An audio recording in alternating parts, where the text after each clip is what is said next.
अस्सलामुअलैकुम नाजरीन, मैं आरजू अंसारी इस नए इन्फॉर्मेशन वाले वीडियो में तहे दिल से आपका इस्तकबाल करती हूँ। तो आइए बिना ज़्यादा बात किए शुरू करते हैं आज का वीडियो। पिछले एपिसोड का सवाल, अमाल में सबसे पहले किस अमल को उठाया जाएगा? आपके ऑप्शन थे ये: ए ज़कात को, बी नमाज को, सी कुरान शरीफ को, डी रोज़ा को। और माशा अल्लाह आप लोगों ने सही जवाब दिए थे। सही जवाब है बी नमाज को। और जिन्होंने कमेंट में सही जवाब दिए हैं उनका नाम है मोहम्मद तारिक आजमी। तो आप लोगों का बहुत बहुत शुक्रिया कमेंट में सबसे पहले जवाब देने के लिए। इस्लाम में उंगलियां चटकाना कैसा है? आपके ऑप्शन: ए जायज़ है, बी हलाल है, सी हराम है, डी मकरूह है। और आपका वक्त शुरू होता है अब।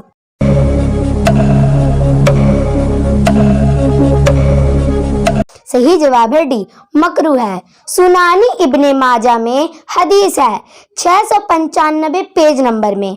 खैरत अली रदी अल्लाह तआला अन्हु से रिवायत है, नबी करीम सल्लल्लाहु तआला अलैहि वसल्लम ने इरशाद फरमाया, तुम उंगलियां मत चटकाया करो जब तुम नमाज पढ़ रहे हो।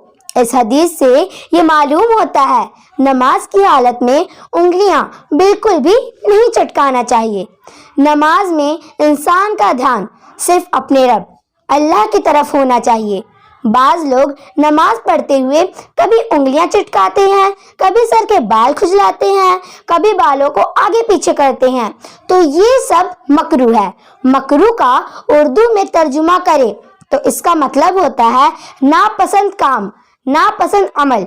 लिहाजा नमाज के लिए तो खास तौर से इरशाद फरमाया गया है नमाज में उंगलियां ना चटकाएं।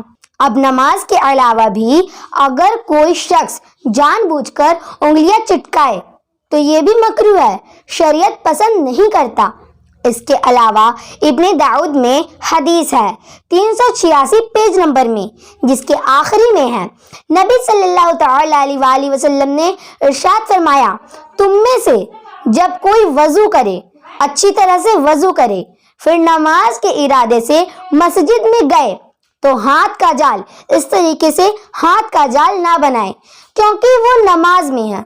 उलमा इसका मतलब बयान करते हैं, जब कोई नमाज के लिए घर से निकले या वजू करके नमाज में इंतजार करे, मस्जिद में बैठा हुआ है, तो तब भी उसको नमाज का सवाब मिलता रहेगा। ये बात भी हदीस से साबित है। तो आपको चाहिए हाथों का इस तरीके से जाल ना बनाए और उंगलियां चटकाना भी हाथों के जाल में शामिल है। लिहाजा जिस तरह नमाज की हालत में बैठते हैं उसी तरह बैठे। लेकिन अगर इत्तेफाक से कोई शख्स नमाज की हालत में उंगली चटकाता है तो गुनाह तो नहीं है, नमाज तो हो जाती है, लेकिन नमाज का सवाब कम मिलेगा क्योंकि उंगली चटकाना मकरूह है।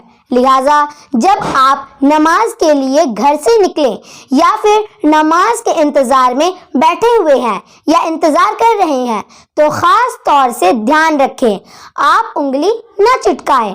नमाज के अलावा भी अगर कोई उंगली चटकाता है तो ये भी मकरूह है। लेकिन अगर कोई वजह है, जैसे आप काफ़ी देर से लिख रहे हैं या टाइपिंग कर रहे हैं और आपके हाथों में दर्द हो रहा है, आपको लगता है अगर मैं उंगली चटकाऊंगा तो मुझे राहत मिलेगी, तो आप ऐसी हालत में उंगली चटका सकते हैं, कोई गुनाह नहीं है। नाजरीन, अब मैं आप लोगों को ऐसा सवाल दे रही हूँ जिसका जवाब आपको देना है कमेंट बॉक्स में। हजरत ईसा अलैहिस्सलाम किस आसमान पर हैं? आपके ऑप्शन: ए तीसरे आसमान पर, बी दूसरे आसमान पर, सी सातवें आसमान पर, डी चौथे आसमान पर। और नाजरीन, इसका सही जवाब मैं आप लोगों को नहीं बताऊंगी, बल्कि इसका सही जवाब आप लोग मुझे कमेंट करके बताएं। उम्मीद करती हूँ जो मैंने आप लोगों को समझाने की कोशिश की वो आप लोग समझ गए होंगे।